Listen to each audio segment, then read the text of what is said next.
ಹೌದು ವೀಕ್ಷಕರೇ, ಗಣೇಶನ ಹಬ್ಬ ಬಂತು ಅಂದರೆ ಸಾಕು, ಜಾತಿ ಭೇದಗಳನ್ನು ಬಿಟ್ಟು ಧರ್ಮಗಳನ್ನು ಮರೆತು ಎಲ್ಲರೂ ಒಂದೇ ಎಂಬ ಭಾವನೆಯಿಂದ ಗಣೇಶ ಮೂರ್ತಿಗಳನ್ನು ಪ್ರತಿಷ್ಠಾಪಿಸಿ ಯುವಕರು, ಕಿರಿಯರು, ಹಿರಿಯರು ಎನ್ನದೇ ಪ್ರತಿಯೊಬ್ಬರು ಸಂಭ್ರಮಿಸುತ್ತಾರೆ. ಈ ಬಾರಿ ಚಿಕ್ಕಬಳ್ಳಾಪುರ ನಗರದಾದ್ಯಂತ ಹಲವು ರೂಪದ ಗಣಪತಿ ಮೂರ್ತಿಗಳನ್ನು ಯುವಕರ ಬಳಗಗಳು ಪ್ರತಿಷ್ಠಾಪಿಸಿವೆ. ನಗರದ ಚಾಮರಾಜಪೇಟೆಯ ವರ ವಿದ್ಯಾ ಗೆಳೆಯರ ಬಳಗ ಬೃಹತ್ ವಿನಾಯಕ ಮೂರ್ತಿ ಮೇಲೆ ಪುಟ್ಟ ಬಾಲರಾಮ ಕುಳಿತಿರುವ ವಿಗ್ರಹವನ್ನ ಪ್ರತಿಷ್ಠಾಪಿಸಿದ್ದಾರೆ.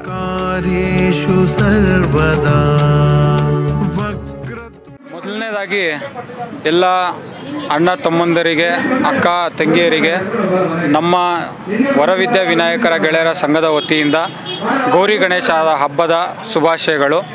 ಇವತ್ತು ನಾವು ವಾರ್ಡ್ ನಂಬರ್ 1 ವರವಿದ್ಯಾ ವಿನಾಯಕರ ಗೆಳೆಯರ ಸಂಘ 19ನೇ ವಾರ್ಷಿಕೋತ್ಸವವನ್ನು ಅದ್ಧೂರಿಯಾಗಿ ಆಚರಣೆ ಮಾಡ್ತಿದ್ದೀವಿ. ಇವತ್ತು ನಮ್ಮ ಕೆಳಗಿನ ಮಟ್ಟಕ್ಕೆ ಅಂದರೆ ಒಂದು ಅಡಿ ಗಣೇಶ ಇಡೋದಿಂದ ಹಿಡಿದು ಇವತ್ತು 20 ಅಡಿ ಗಣೇಶ ಇಡ್ತಾ ಇದ್ದೀವಿ. ಅಂದರೆ ದೇವರ ಕರುಣೆ ನಮ್ಮ ಸಂಘದ ಮೇಲೆ ಇದೆ. ಹಾಗೆ ಈ ವಾರ್ಡ್ ನಂಬರ್ 1 ಜನರು ಏನಿದ್ದಾರೆ ಎಲ್ಲ ಜನರ ಆಶೀರ್ವಾದ ನಮ್ಮೊಂದಿಗೆ ಇದ್ದು ಈ ಮುಂದಿನ ವರ್ಷ ಇನ್ನೂ ಅದ್ಧೂರಿಯಾಗಿ ಮಾಡ್ತೀವಿ ಅಂತ ಒಂದೆರಡು ಮಾತನ್ನು ಹೇಳಕ್ಕೆ ಇಷ್ಟಪಡ್ತೀನಿ. ನಮ್ಮ ಸಂಘದ ಹೆಸರು ಬಂದುಬಿಟ್ಟು ಶ್ರೀ ವರವಿದ್ಯಾ ವಿನಾಯಕ ಗೆಳೆಯರ ಸಂಘ ಅಂತ. 19 ವರ್ಷದಿಂದ ನಾವು ತುಂಬ ನಿಷ್ಠೆಯಿಂದ ತುಂಬ ಇದರಿಂದ ಮಾಡ್ಕೊಂಬಂದಿದ್ದೀವಿ, ಹಬ್ಬನ ಆಚರಣೆ ಮಾಡ್ಕೊಂಬಂದಿದ್ದೀವಿ.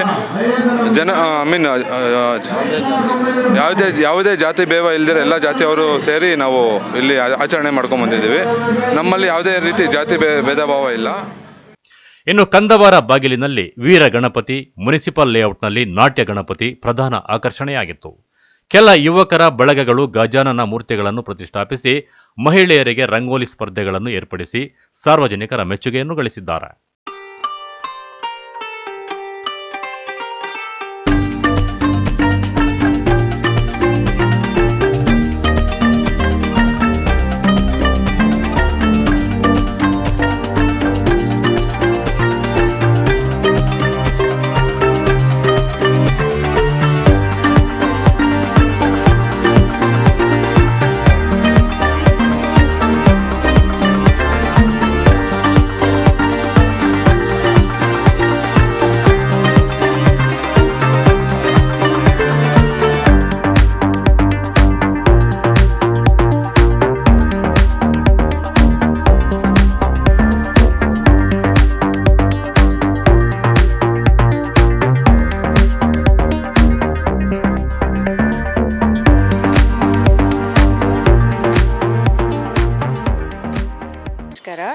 ನಾವು ಚಾಮರಾಜಪೇಟೆ ಚಿಕ್ಕಬಳ್ಳಾಪುರದಿಂದ ಮಾತನಾಡ್ತಾ ಇರೋದು.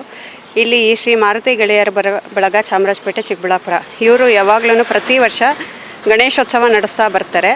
ಇಲ್ಲಿ ಪ್ರತಿ ವರ್ಷ ರಂಗೋಲಿ ಕಾರ್ಯಕ್ರಮ ನಡೆಸ್ತಾರೆ, ಮಡಕೆ ಹೊಡೆಯೋದು ನಡೆಸ್ತಾರೆ, ಮಕ್ಕಳಿಗೆ ಮ್ಯೂಸಿಕಲ್ ಚೇರು, ದೊಡ್ಡವ್ರಿಗೆ ಮ್ಯೂಸಿಕಲ್ ಚೇರು, ಹಾಗೆ ಹೆಣ್ಮಕ್ಳಿಗೆಲ್ಲನೂ ರಂಗೋಲಿ ಕಾರ್ಯಕ್ರಮ ಪ್ರತಿ ವರ್ಷ ಮಾಡೋದ್ರಿಂದ ಎಲ್ಲರೂ ಖುಷಿಯಿಂದ ರಂಗೋಲಿ ಕಾರ್ಯಕ್ರಮದಲ್ಲಿ ಪಾರ್ಟಿಸಿಪೇಟ್ ಮಾಡಿ ಅವ್ರಿಗೆ ಯಾವ ಥರ ರಂಗೋಲಿ ಬರುತ್ತೆ, ಎಷ್ಟು ಚೆನ್ನಾಗಿ ಹಾಕಿರ್ತಾರೆ ಎಲ್ಲ ನೋಡಿಕೊಂಡು ತುಂಬ ಸುಂದರವಾಗಿ ಕಾಣ್ತಾ ಇರುತ್ತೆ. ಈ ರೋಡೆಲ್ಲನೂ ಗಣೇಶೋತ್ಸವ 5 ದಿನ ಅವ್ರು ಆಚರಣೆ ಮಾಡೋದ್ರಿಂದ ಹೆಣ್ಮಕ್ಳೆಲ್ಲ ತುಂಬ ಖುಷಿಯಿಂದ ಪಾಲ್ಗೊಂಡು ಇದರಲ್ಲಿ ಎಲ್ಲರೂ ತುಂಬ ಎಂಜಾಯ್ ಮಾಡ್ತಾರೆ. ಇದರಲ್ಲಂತೂ ಮಕ್ಕಳು ಯಾವ ರೀತಿ ಇವಾಗಿದೆ ಅಂದರೆ ಪೂರ್ತಿ ಅಂದರೆ ಅವರು ಓದ ಕೆಲಸನ ಎಲ್ಲದರಲ್ಲೂ ಇನ್ವಾಲ್ವ್ ಆಗಿರೋರೇ ಇವಾಗ ಈ ವರ್ಷದಲ್ಲಿ ಮಾಡ್ತಿರೋರು. ಪ್ರತಿ ವರ್ಷವೂ ಹೀಗೆ ಇರುತ್ತೆ. ನಾರ್ಮಲ್ ಆಗಿ ನಮ್ಮ ಲೈಫಲ್ಲಿ ಬೆಳಗ್ಗೆ ಆಯಿತಾ ಕೆಲಸಕ್ಕೆ ಹೋದ್ವಾ ಮನೆಗೆ ಬಂದು ಹಂಗಿರುತ್ತೆ. ಬಟ್ ಈ 5 ದಿನ ನಮ್ಮ ಚಾಮರಾಜಪೇಟೆಗೇ ಒಂದು ದೊಡ್ಡ ಹಬ್ಬ. ಯಾಕಂದರೆ ಪ್ರತಿಯೊಬ್ಬರು ದೊಡ್ಡವರಿಂದ ಚಿಕ್ಕವರು, ಮನೇಲಿರೋರು, ಹೊರಗೋಗೋರು ಪ್ರತಿಯೊಬ್ಬರು ಇಲ್ಲಿ ಬಂದು ಇವರು ಎಷ್ಟು ಚೆನ್ನಾಗಿ ಆರ್ಗನೈಸ್ ಮಾಡ್ತಾರೆ ಅಂದರೆ ಅವ್ರಿಗೆ ರೂಲ್ಸ್ ಆ್ಯಂಡ್ ರೆಗ್ಯುಲೇಷನ್ಸ್ ಗೊತ್ತಿಲ್ಲ ಅಂದ್ರೂ ದೊಡ್ಡವ್ರ ಹತ್ರ ಅಥವಾ ಗೊತ್ತಿರೋರ ಹತ್ರ ತಿಳ್ಕೊಂಡು ಮಾಡ್ತಾ ಇರೋದು ನಮ್ಗೆ ತುಂಬಾ ಸಂತೋಷ. ಇಲ್ಲಿ ಬಂದು ನಾವು ಒಂದು ರಂಗೋಲಿ ಕಾಂಪಿಟೇಷನ್ ಮುಂಚಿತವಾಗಿ ನಾವೆಲ್ಲ ಕುತೂಹಲವಾಗಿ ಕಾಯ್ತಾ ಇದ್ವಿ ಯಾವಾಗ ಈ ಕಾಂಪಿಟೇಷನ್ ಮಾಡ್ತಾರೆ ಅಂದ್ಬಿಟ್ಟು ಬಂದು ಇಲ್ಲಿ ನಾವು ರಂಗೋಲಿ ಕಾಂಪಿಟೇಷನ್ ಮಾಡಿ ಇಲ್ಲಿ ರಂಗೋಲಿಗಳನ್ನ ಏನು ಕಲರ್ಫುಲ್ ಆಗಿ ಹಾಕಿ ಎಲ್ಲರೂ ಇದರಲ್ಲೆಲ್ಲ ಪಾರ್ಟಿಸಿಪೇಟ್ ಮಾಡ್ತಾ ಇದ್ದಾರೆ. ನಮ್ಮ ವಾರ್ಡ್ನವರೆಲ್ಲ ಸಹ ಆದಷ್ಟು ನಮ್ಮ ನೆಂಟರು ನಾವು ಎಲ್ಲ ಸಹ ಇಲ್ಲಿ ಮಾಡೋದ್ರಿಂದ ನಾವು ಸಹಭಾಗಿತ್ವವಾಗಿ ನಾವು ಕೂಡ ಒಂದು ಎಂಜಾಯ್ ಮಾಡ್ತೀವಿ ಎಲ್ಲರೂ ನಾವು ಕೂಡ ಇಲ್ಲಿ ಕಾಂಪಿಟೇಷನಲ್ಲಿ. ಸೊ ಚೆನ್ನಾಗಿದೆ. ನಾವು ಎಕ್ಸ್ಪೆಕ್ಟ್ ಮಾಡ್ತಾಯಿದ್ವಿ ಯಾವ ಪ್ರೈಸ್ ಬರ್ಬೋದು, ಮಕ್ಳಿಗೂ ಒಂದು ಖುಷಿ, ಅವರು ಒಂದು ಸಹ ಪಾರ್ಟಿಸಿಪೇಟ್ ಮಾಡಿ ನಾವು ಇನ್ನೂ ಮುಂದಿನ ವರ್ಷ ಚೆನ್ನಾಗಿರೋದು ಒಂದು ರಂಗೋಲಿ ಸ್ಪರ್ಧೆಯಲ್ಲಿ ಕಾಂಪೀಟ್ ಮಾಡಬೇಕು, ಇನ್ನೂ ಚೆನ್ನಾಗಿರೋ ರಂಗೋಲಿ ಹಾಕಬೇಕು ಬೇರೆಯವ್ರು ಹಾಕಿದಾರಲ್ಲ ಅಂತ ಅಂದ್ಬಿಟ್ಟು ಆ ಥರ ಒಂದು ಭಾವನೆ ಎಲ್ಲ ನಮಗೆ ಮೂಡುತ್ತೆ. ಹೆಸರು ಮಮತಾ. ನಾನಿವತ್ತು ಚಾಮರಾಜಪೇಟೆಯಲ್ಲಿ ಮಾರುತಿ ಗೆಳೆಯರ ಬಳಗ ಇವರ ವತಿಯಿಂದ ಆಯೋಜಿಸಿರುವಂತಹ ರಂಗೋಲಿ ಸ್ಪರ್ಧೆ ಕಾರ್ಯಕ್ರಮಕ್ಕೆ ಜಡ್ಜ್ ಆಗಿ ಬಂದಿದ್ದೀನಿ. ಸೊ ಇಲ್ಲಿನ ಈ ಒಂದು ಕಾರ್ಯಕ್ರಮವನ್ನು ಮೊದಲನೇದಾಗಿ ಈ ಒಂದು ಕಾರ್ಯಕ್ರಮವನ್ನು ಆಯೋಜಿಸಿರುವಂಥವ್ರಿಗೆ ನಾನು ಧನ್ಯವಾದಗಳನ್ನ ಅರ್ಪಿಸ್ತೀನಿ. ಯಾಕೆ ಅಂತಂದರೆ ಪ್ರತಿಯೊಬ್ಬ ಮಹಿಳೆಗೂ ಅಷ್ಟೇ ಅವರಲ್ಲಿರೋ ಕಲೆಯನ್ನು ಅವರು ತೋರಿಸ್ಕೋಬೇಕು ಅನ್ನೋದಿರುತ್ತೆ. ಸೊ ಈ ಒಂದು ಸ್ಪರ್ಧೆನ ಆಯೋಜಿಸಿರೋದ್ರಿಂದ ಯಾವಾಗಲೂ ಮನೆ ಒಳಗಡೆನೇ ಇರ್ತಕ್ಕಂಥ ಮಹಿಳೆಯರು ತಮ್ಮಲ್ಲಿ ಇರ್ತಕ್ಕಂಥ ಒಂದು ಟ್ಯಾಲೆಂಟನ್ನು ರಂಗೋಲಿ ಮೂಲಕ ತೋರಿಸ್ಕೊಳ್ಳೋದಕ್ಕೆ ಒಂದು ಅವಕಾಶ ಮಾಡಿಕೊಟ್ಟಿದ್ದಾರೆ. ಸೊ ಇಲ್ಲಿಗೆ ಬಂದಾಗ ಜಡ್ಜ್ ಆಗಿ ಪ್ರತಿಯೊಂದು ರಂಗೋಲಿಗಳನ್ನೂ ನಾನು ನೋಡಿದ್ದೀನಿ. ಪ್ರತಿಯೊಂದು ರಂಗೋಲಿಗಳು ಕೂಡ ತುಂಬ ಚೆನ್ನಾಗಿದ್ದಾವೆ. ಪ್ರತಿಯೊಂದು ರಂಗೋಲಿಗಳು ನಾವು ಮಾಮೂಲಿಯಾಗಿ ಮನೆ ಮುಂದೆ ಹಾಕೋ ರಂಗೋಲಿಗಳಿಗಿಂತ ಇವತ್ತಿನ ದಿನದಲ್ಲಿ ಸ್ಪರ್ಧೆಯಲ್ಲಿ ಪ್ರತಿಯೊಬ್ಬರು ನನಗೆ ಬಹುಮಾನ ಸಿಗಬೇಕು ಅನ್ನೋ ಒಂದು ಉತ್ಸಾಹದಲ್ಲಿ ಪ್ರತಿಯೊಬ್ಬರು ಕೂಡ ಅಷ್ಟೇ ಆ ರಂಗೋಲಿಗಳಿಗೆ ತುಂಬಿರೋ ಅಂಥ ರಂಗಿರ್ಬೋದು ಮತ್ತು ಬೇರೆ ಬೇರೆ ಥರದ ಟ್ಯಾಲೆಂಟನ್ನು ಕೂಡ ಅವರು ತೋರಿಸಿದ್ದಾರೆ.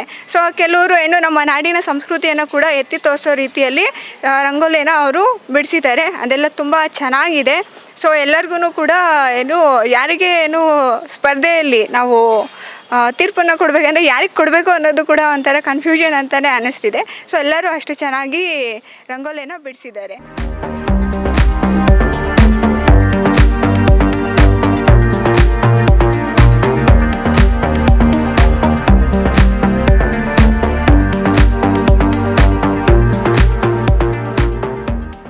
ರಂಗೋಲಿ ಸ್ಪರ್ಧೆ ನಾಳೆ ಮಡಿಕೆವರೆಗೆ ಕಾರ್ಯಕ್ರಮ ಇರುತ್ತೆ.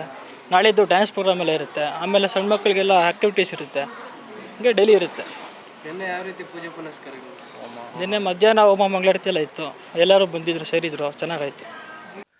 ಇನ್ನು ನಗರದ ವಾಪಸಂದ್ರದಲ್ಲಿ ಬೃಹತ್ ಹೈದರಾಬಾದ್ ಗಣಪತಿ ಪ್ರತಿಷ್ಠಾಪನೆ ಮಾಡಿರುವುದು ಪ್ರಧಾನ ಆಕರ್ಷಣೆಯಾಗಿತ್ತು. ಪ್ರತಿ ವರ್ಷದಂತೆ ಈ ವರ್ಷವೂ ಸಹ ಬೃಹತ್ ಲಾಡುವನ್ನು ಹರಾಜು ಕರೆಯಲಾಯಿತು. ಸಂತಸದಿಂದಲೇ ಹರಾಜಿನಲ್ಲಿ ಸಾರ್ವಜನಿಕರು ಭಾಗಿಯಾಗಿದ್ದುದು ವಿಶೇಷವಾಗಿತ್ತು.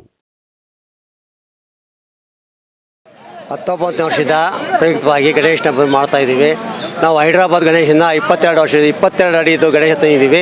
ಮತ್ತು ಇನ್ನೊಂದು ಸ್ಪೆಷಲ್ ಏನಂದರೆ ಈ ಸಲ ತಿರುಪ್ತಿ ಲಾಡು, ನಮ್ಮ ಚಿಕ್ಕಬಳ್ಳಾಪುರದ ಬೆಣ್ಣೆ ಮತ್ತು ತುಪ್ಪ ಸೇರಿಸಿ ಇದು ಮಾಡ್ತಿರೋದು 10 kg ಲಾಡು.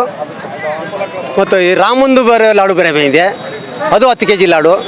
ಈ ಸಲ ಅದನ್ನು ಉತ್ಪತ್ತಿ ಮಾಡ್ತಾಯಿದ್ದೀವಿ. ಈ ಸಲ ಚೆನ್ನಾಗಿ ಒಟ್ಟಿಗೆ ಬೆಳಗ್ಗೆಯಿಂದ ಚೆನ್ನಾಗಿ ನಡೀತಾ ಇದೆ ದರ್ಶನ. ಈ ಸಲ ಇವಾಗೂ ನಡೀತಾ ಇದೆ ಇವಾಗೂ ಒಳ್ಳೆ ಇದಾಗ್ತಾ ಇದೆ. ಚಿಕ್ಕಬಳ್ಳಾಪುರದ ಸಮಸ್ತ ಜನತೆಗೆ ಗೌರಿ ಗಣೇಶ ಹಬ್ಬದ ಶುಭಾಶಯಗಳು. ಇವತ್ತೊಂದಿನ ಏನು ನಮ್ಮ ಚಿಕ್ಕಬಳ್ಳಾಪುರ ನಗರದಲ್ಲಿ ವಿವಿಧ ಭಾಗಗಳಲ್ಲಿ ಭಾಳ ಒಂದು ವಿಜೃಂಭಣೆಯಿಂದ ಗಣೇಶೋತ್ಸವನ ಆಚರಿಸ್ತಾ ಇದ್ದಾರೆ. ಎಲ್ಲ ಯುವಕ ಮಿತ್ರರು ಕೂಡ ಆಹ್ವಾನವನ್ನು ನೀಡಿದರು.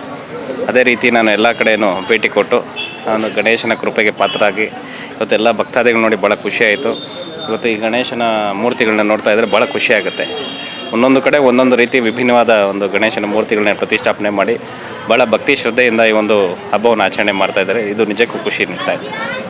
ಒಟ್ಟಿನಲ್ಲಿ ಈ ಬಾರಿ ನಗರದಾದ್ಯಂತ ನಾನಾ ರೂಪದ ಗಣಪತಿ ಮೂರ್ತಿಗಳು ಆಕರ್ಷಿತವಾಗಿ ಪ್ರತಿಷ್ಠಾಪನೆ ಮಾಡಲಾಗಿದ್ದು, ಸಾರ್ವಜನಿಕರು ಮೂರ್ತಿಗಳ ದರ್ಶನ ಪಡೆದು ಭಕ್ತಿ ಭಾವ ಮೆರೆದಿದ್ದಾರೆ.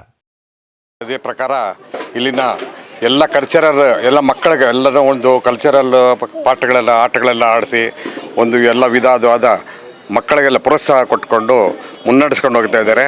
ಮತ್ತು ನಮ್ಮ ಈ ಪ್ರಸಾದ್, ನಮ್ಮ ಬೆಸ್ಕಾಂನ ನೌಕರರಾದಂಥ ಪ್ರಸಾದ್ ಅನ್ನೋರು ಹಾಗೂ ನಮ್ಮ ಇರ್ಫಾನ್ ಅನ್ನೋರು, ನನ್ನ ಹೆಸರು ಅಂತೋಣಿ ಅಂತ, ಎಲ್ಲ ಸರ್ವಧರ್ಮ ಪ್ರಾರ್ಥನಾ ಮಂದಿರ ಅನ್ನೋ ಉದ್ದೇಶದ ಪ್ರಕಾರ ಈ ನಮ್ಮ 29ನೇ ವಾರ್ಡ್ನಲ್ಲಿ ಎಲ್ಲ ಶಾಂತಿಯಾಗಿರಲಿ, ಎಲ್ಲ ಜನರು ಎಲ್ಲ ಆರೋಗ್ಯ ಭಾಗ್ಯ ಕೊಡಲಿ ಅಂತ ಭಗವಂತನಲ್ಲಿ ಪ್ರಾರ್ಥಿಸ್ತಾ ಆ ಮಹಾಗಣಪತಿ ಎಲ್ರಿಗೂ ಆಶೀರ್ವಾದ ಕೊಡ್ತಾರೆ ಅನ್ನೋ ಉದ್ದೇಶ ಎಲ್ಲ ಜಾತಿ ಧರ್ಮದವರು ಸೇರಿ ಈ ವರ್ಷದಲ್ಲಿ ಎರಡನೇ ವರ್ಷ ಸ್ಟಾರ್ಟ್ ಮಾಡಿದ್ದು, 2ನೇ ವರ್ಷ ಆಯಿತು.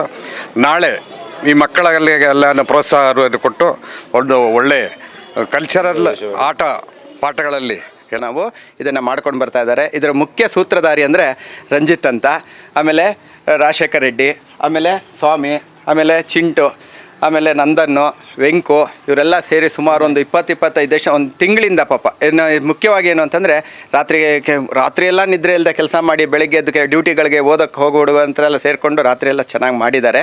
ಇದು 5 ವರ್ಷದಿಂದ ವಿಭಿನ್ನವಾಗಿ ಮಾಡ್ಕೊಂಡು ಬರ್ತಾ ಇದ್ದಾರೆ. ಅದ್ರ ಜೊತೆಗೆ ಈ ಸಾರಿ ನಮಗೆ ಇದರಿಂದ ಯಾವುದದು ರೋಡಿಂದನೂ ದೊಡ್ಡ ಲೈಟ್ಗಳು ಹಾಕ್ಕೊಂಡು ಬರೋದಾಗಬಹುದು. ಕ್ಯಾಮರಾಮನ್ ಪ್ರವೀಣ್ ಜೊತೆ ಲಕ್ಷ್ಮೀನಾರಾಯಣ್, MMTV ನ್ಯೂಸ್, ಚಿಕ್ಕಬಳ್ಳಾಪುರ.